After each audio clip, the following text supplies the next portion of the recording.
nagpa-participate sa kahit anong ceremony na may kaugnayan sa flag at national anthem ng mga Jehovah's Witness.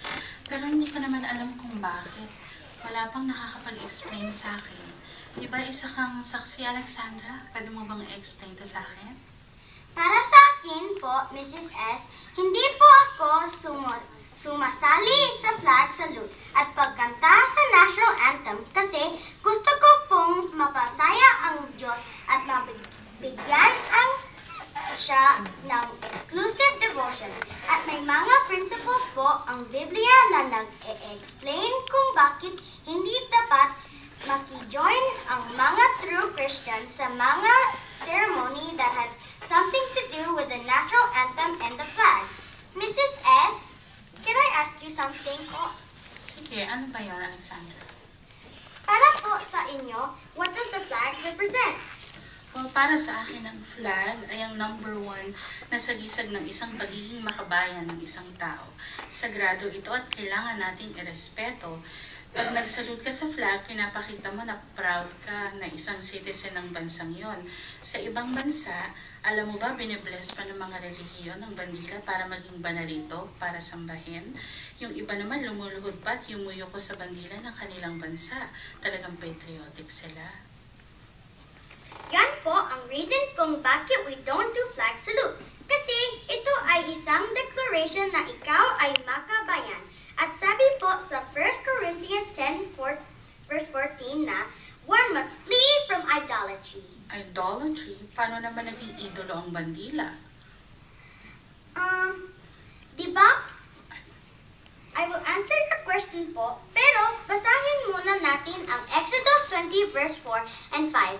Can you read please, Mrs. S.? Okay, sabi, huwag kang gagawa para sa iyo ng inukit na imahin o ng anyo na tulad ng anumang nasa langit sa itaas o nasa lupa sa ibaba o nasa tubig sa ilalim ng lupa. Huwag mong yuyukuran ng mga iyon, imbagan niya ka man ang paglingkuran ng mga iyon, sapagkat akong si Jehovah na iyong Diyos ay Diyos na humihiling ng bukod tanging debosyon.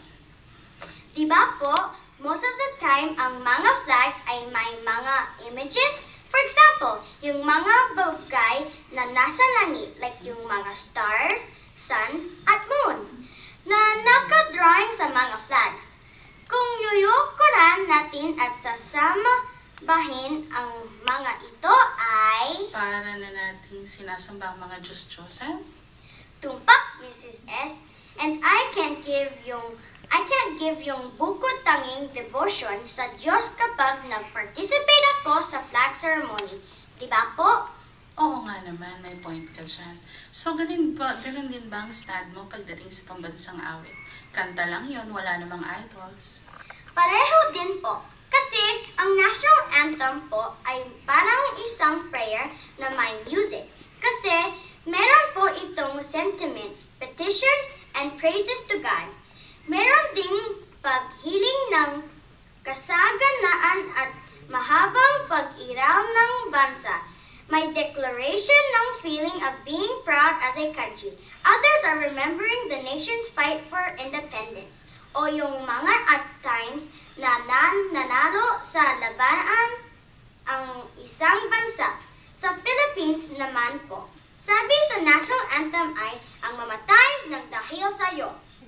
So, it's like you are giving and risking your life para paglingkuran ang iyong bansa.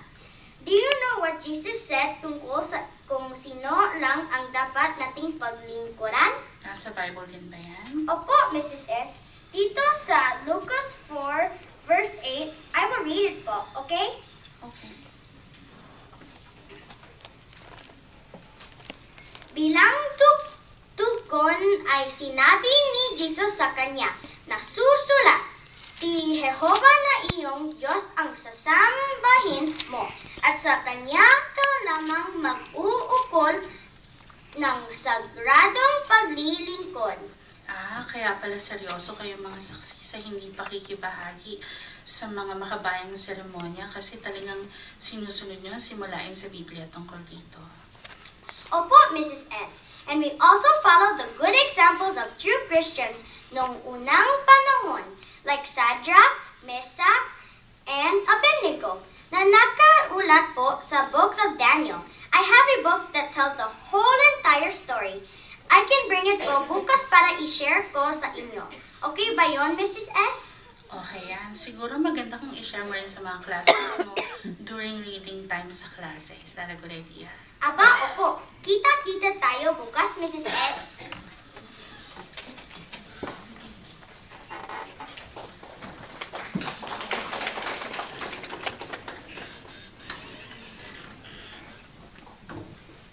Okay, maraming salamat, Nina, sa inyong mahusay at matagumpay na pagtatanggol ng inyong pananampalataya.